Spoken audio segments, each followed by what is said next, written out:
आप सभी का स्वागत है हमारे YouTube चैनल पर। इस वीडियो में हम एक ट्रेंडी ब्लाउज की सिलाई सीखने के साथ साथ ये भी सीखने वाले हैं कि हमें इस तरह का ब्लाउज सिलते समय क्या-क्या गलती नहीं करनी चाहिए। ये हमारा मेन फैब्रिक है, ये लाइनिंग है और ये है कप्स। फैब्रिक का मटेरियल जिम्मी चू है जिस पर के एम्ब्रॉयडरी हो रखी है। लाइनिंग हमने सेंटून मटेरियल में लिया है। ब्लाउज का बेस प्रिंसेस कट पैटर्न है। आइए सब कुछ डिटेल में समझते हैं। यहाँ हमने अस्तर को 4 लेयर्स में रखा है। 2 लेयर्स आगे के हिस्से के लिए और बाकी बची 2 लेयर्स पिछले हिस्से के लिए। आइए अब एक नजर मेजरमेंट पर डालते हैं।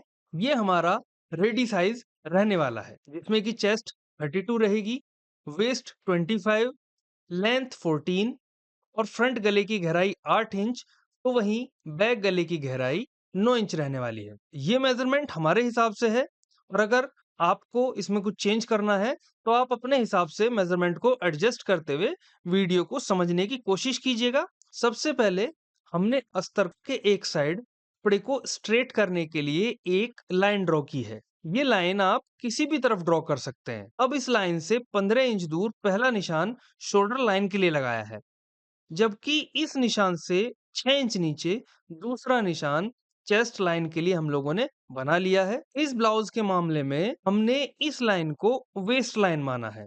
आइए अब पहले चेस्ट लाइन बना लेते हैं और फिर इसके बाद हमने शोल्डर लाइन भी ड्रॉ कर ली है। इस तरह से हमने फैब्रिक को 3 पार्ट्स में यानी कि शोल्डर लाइन, चेस्ट लाइन और वेस्ट लाइन के बीच में बांट लिया है। इसका मतलब ये है कि हम ब्लाउज के लिए जो भी मार्किंग और उसके बाद कटिंग करेंगे वो इन दोनों लाइंस के बीच में करेंगे, जबकि इन दोनों लाइंस का प्रयोग हम आर्म होल और गले को बनाने में करने वाले हैं। आइए अब आगे बढ़ते हैं। हमने चेस्ट लाइन पर सेंटर लाइन यानी यहाँ से 8 इंच दूर चेस्ट साइज 32 के लिए मार्क किया है और ऐसा इसलिए किया है क्योंकि ये कपड़ा हमने 4 लेयर्स में रखा हुआ है। अब प्रिंसेस कट बनाने के लिए सेंटर लाइन से 3 इंच दूर पहला निशान, 6.25 इंच दूर दूसरा निशान और इस निशान से 1.25 इंच दूर तीसरा निशान लगाया है।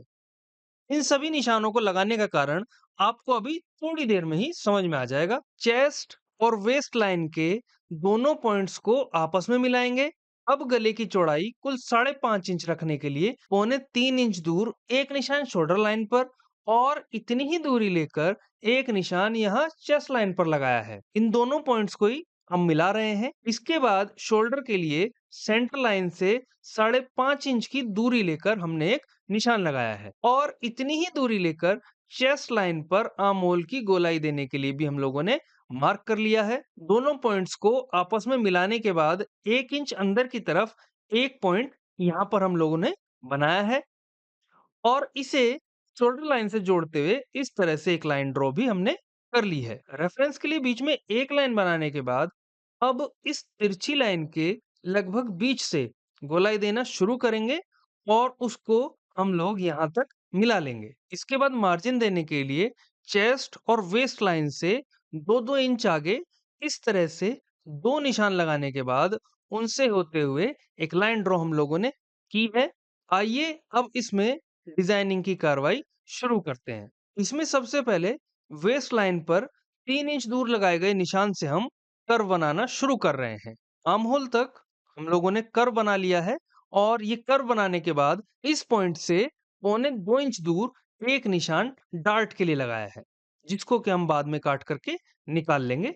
इस तरह से कुल 8 इंच में से ये वाला 1.25 इंच हटाने पर कुल 6.25 इंच लंबाई बचेगी, जो कि चारों लेयर्स की मिलाकर के 25 इंचेस हो जाएगी और इतनी ही वेस्ट की लंबाई हमें चाहिए। तो आशा है कि हमने जो निशान लगाए थे ये आपको समझ में आ गया होगा कि इसमें से हम किस तरह से डार्ट निकालेंगे और किस तरह से कुल लंबाई 25 इंचेस हो जाएगी। अब डार्ट होता क्या है और इसको किस पर्पज से यूज किया जाता है, हम पहले भी कई वीडियोस में इसके बारे में बात कर चुके हैं, इसलिए आज हम लोग आगे बढ़ते हैं और इस तरह से हमने मार्किंग कंप्लीट कर ली है। आइए अब आपको कटिंग करके दिखाते हैं और जब तक हम आपको ऐसा करके दिखा रहे हैं आप इस चैनल को सब्सक्राइब कर लीजिए। यहाँ आपको एक बार फिर से याद दिला देते हैं कि हमने अस्तर को 4 लेयर्स में रखा हुआ है। यहाँ आप देख सकते हैं कि हम आर्म होल की कटिंग कर रहे हैं, लेकिन यहाँ से आगे हमने केवल सामने वाली लेयर्स में ही आर्म होल की कटिंग की है, जबकि पिछली परतों को ऐसे ही छोड़ दिया है। इसका कारण ये है कि पिछले आर्म होल को अगले के मुकाबले आधे से 1 इंच बढ़ा कर लिया जाता है और इसलिए हमने केवल आगे का आर्म होल बनाया था।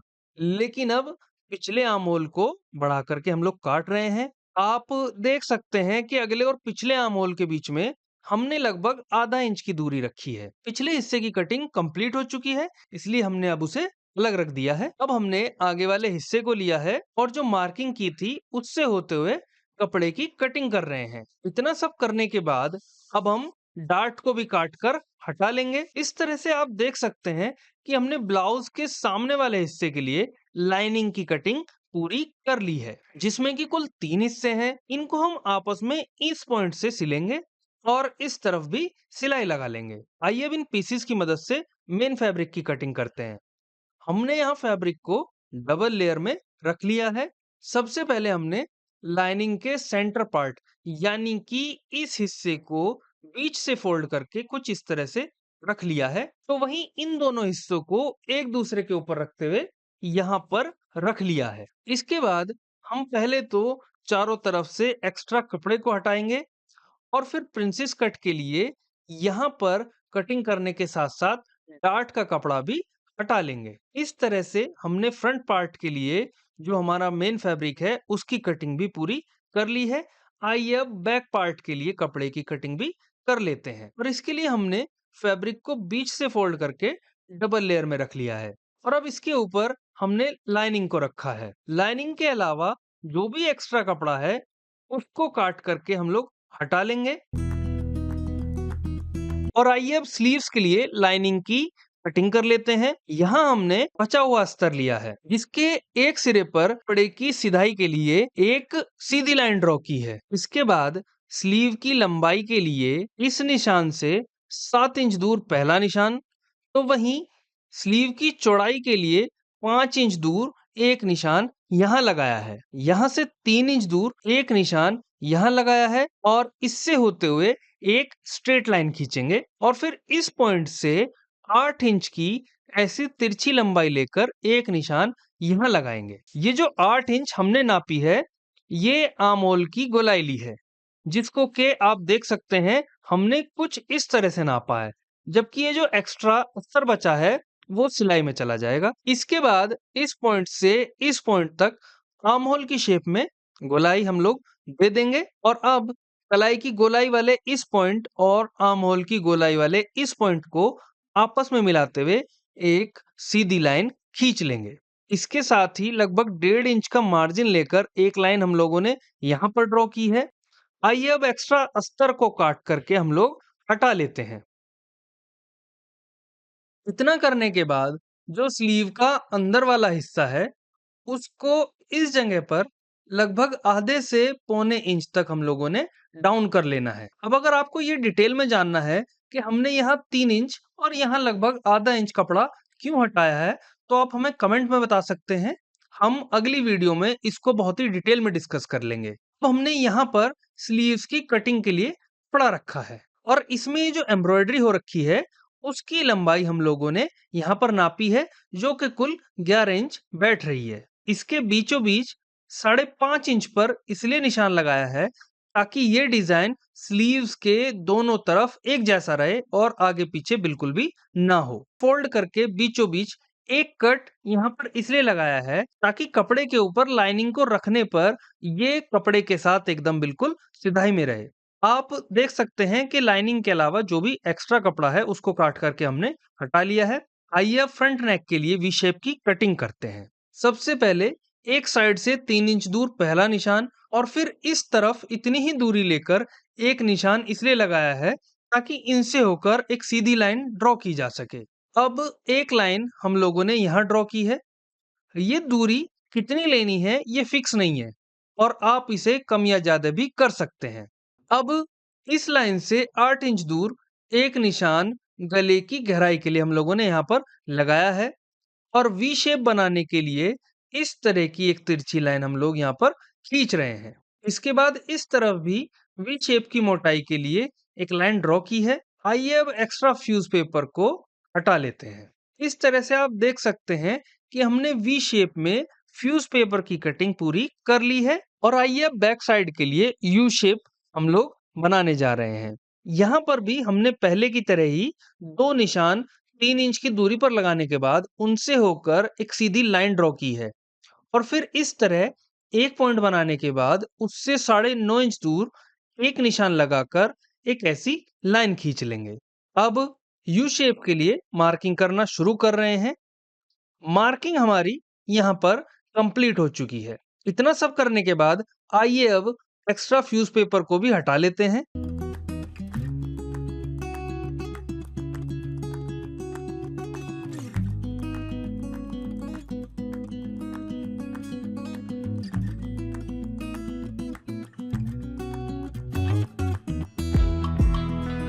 आप देख सकते हैं कि हमने इस तरह से यू शेप तैयार कर ली है।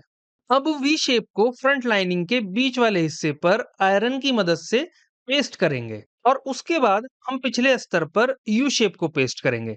लेकिन उससे पहले यू शेप एकदम बीचों बीच रहे, इसके लिए हमने इस तरह से कट लगाए हैं। अब हमने यू शेप को अस्तर के ऊपर रख लिया है और आयरन करते हुए इसे अस्तर के साथ चिपका लेंगे। अब हमने बैक साइड वाला फैब्रिक लिया है, इसके ऊपर लाइनिंग को रखकर हम कुछ इस तरह से सिलाई लगाएंगे। लेकिन इससे पहले यही काम हम फ्रंट पार्ट के साथ भी करेंगे। यहाँ हम वी शेप पर सभी तरफ से सिलाई लगा रहे हैं। इसी तरह बाकी हिस्से पर भी सिलाई लगाने के बाद एक्स्ट्रा कपड़े को हटा लेना है। अब तैयार हो चुके इस सेंटर पीस के साथ हम पहले तो ये वाले दोनों पीसेस को जोड़ लेंगे।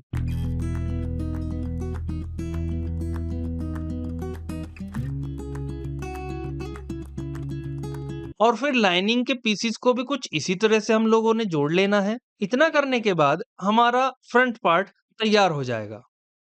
अब हम पिछले हिस्से के कपड़े और लाइनिंग को आपस में जोड़ रहे हैं। ये बीचों बीच सिलाई इसलिए लगाई है ताकि कपड़ा और अस्तर एक सीध में रहे। अब सभी तरफ से सिलाई लगाने के बाद ये जो बीच का एक्स्ट्रा कपड़ा है, इसको काट करके हम लोगों ने निकाल लेना है। यहाँ पर छोटे छोटे कट इसलिए लगाए जा रहे हैं ताकि कपड़ा पलटने के बाद इस पॉइंट पर बहुत ही फिनिशिंग आए। आखिर में इस पॉइंट पर एक सिरे से दूसरे सिरे तक सिलाई लगा लेंगे। आइए ब्लाउज में कप कैसे जोड़े जाते हैं वो सीखते हैं। इसके लिए कप को कपड़े और अस्तर के बीच में रखना होता है और क्योंकि हमारा कपड़ा थोड़ा ज्यादा पारदर्शी है, इसलिए हम कपड़े की एक और लेयर को इस तरह से लगा रहे हैं ताकि कप का कलर दिखाई ना पड़े। हम कपड़े को कप के ऊपर सिलकर आपको दिखा रहे हैं। इसी तरह से आप भी अपनी जरूरत के हिसाब से कप के ऊपर कपड़ा सिल सकते हैं और अगर आपका कपड़ा पारदर्शी नहीं है तो उसको बिना कपड़ा लगाए भी यूज कर सकते हैं। एक्स्ट्रा कपड़े को हटाएंगे और साइड से अस्तर को अंदर की तरफ सिलकर फिनिशिंग के साथ कप्स को हम लोग तैयार कर लेंगे। अब कप्स के चारों तरफ इस तरह की मार्किंग हमने इसलिए की है ताकि सिलाई के समय कप्स अगर इधर-उधर हो भी जाएं तो हम उसे वापस उसी पोजीशन में रख करके सिलाई लगा सकें। आप यहाँ पर देख पा रहे होंगे कि हमने बहुत ही सफाई के साथ दोनों ही कप्स को अस्तर पर जोड़ लिया है। अब अस्तर और कपड़े को इस तरह से एक दूसरे की तरफ बाहर की ओर पलट लेंगे।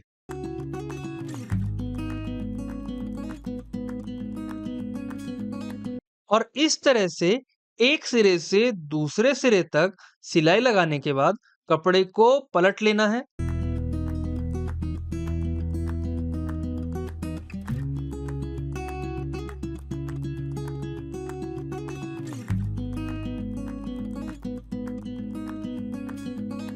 इतना करने के बाद अब जो साइड्स बच गई हैं उन पर भी हम लोग सिलाई लगा रहे हैं।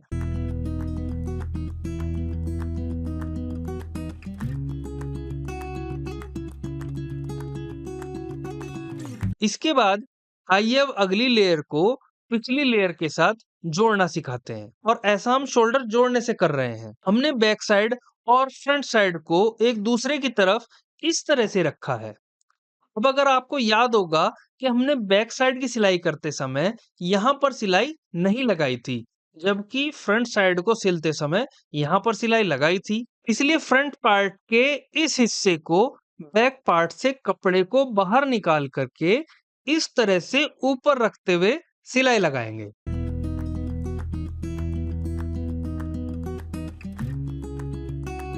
अगर ये बात आपके समझ में नहीं आई है तो एक बार फिर से समझिए। यहाँ पर हम आपको दूसरी साइड के जो शोल्डर्स हैं उनको आपस में जोड़ करके दिखा रहे हैं।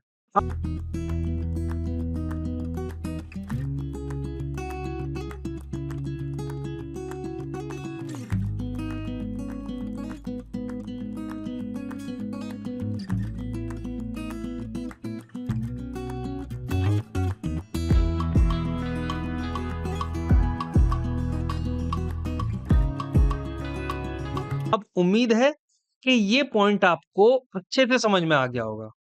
अब इसी तरह से बाकी बचे हिस्से पर भी सिलाई लगा लेनी है और इतना करने के बाद आइए अब ब्लाउज में चेन कैसे लगाई जाती है वो सीखते हैं।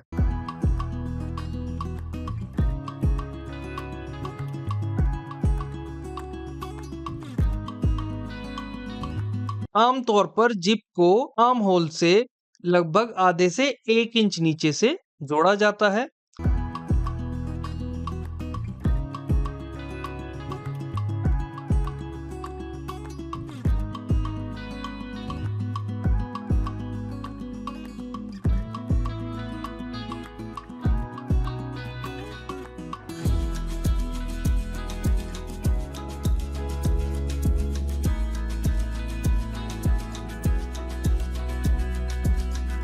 और अब जैसा कि हमने आपको करके दिखाया है, उसे देख करके आशा है आप ज़िप लगाना सीख गए होंगे। लेकिन अगर आपको अभी भी कोई डाउट है, तो आप हमें कमेंट में बता दीजिएगा। हम अगली वीडियो में और अच्छे से डिटेल में समझाने की आपको कोशिश करेंगे। आइए अब स्लीव्स को तैयार करते हैं। सबसे पहले तो एक-एक करके दोनों ही स्लीव्स पर हम इस तरफ से सिलाई लगाएंगे।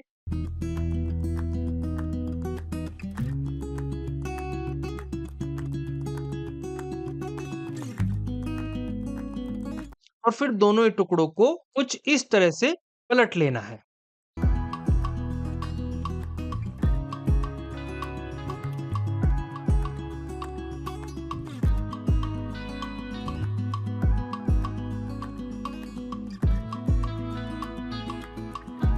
आप देख सकते हैं कि हमने सभी तरफ से स्लीव्स के लिए कपड़े और अस्तर को सिल करके जोड़ लिया है। अब आपको याद होगा कि हमने मोरी की लंबाई एक साइड 5 इंच ली थी, तो इतनी ही दूरी पर हमने यहाँ पर भी निशान लगाया है और कुछ इस तरह से अब हम आगे सिलाई लगाकर आपको दिखा रहे हैं। इसके बाद हम यही सब काम दूसरी स्लीव के साथ भी करेंगे।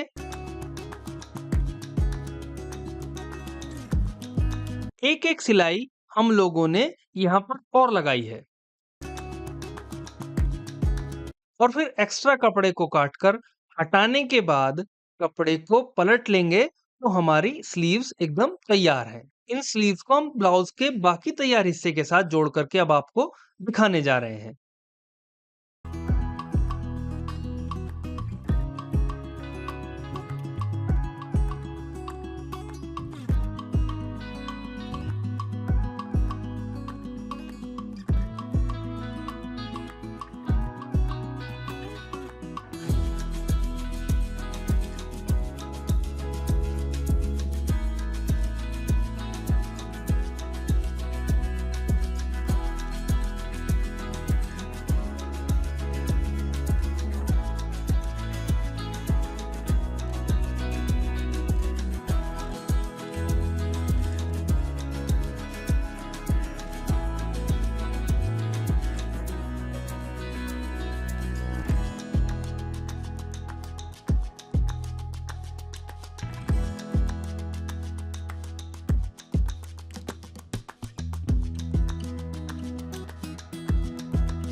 स्लीव्स को जोड़ने के साथ ही हमारा ब्लाउज एकदम तैयार है। ये वीडियो हमारी यहीं समाप्त होती है। आज के लिए बस इतना ही। अब मिलते हैं आपसे अगली वीडियो में।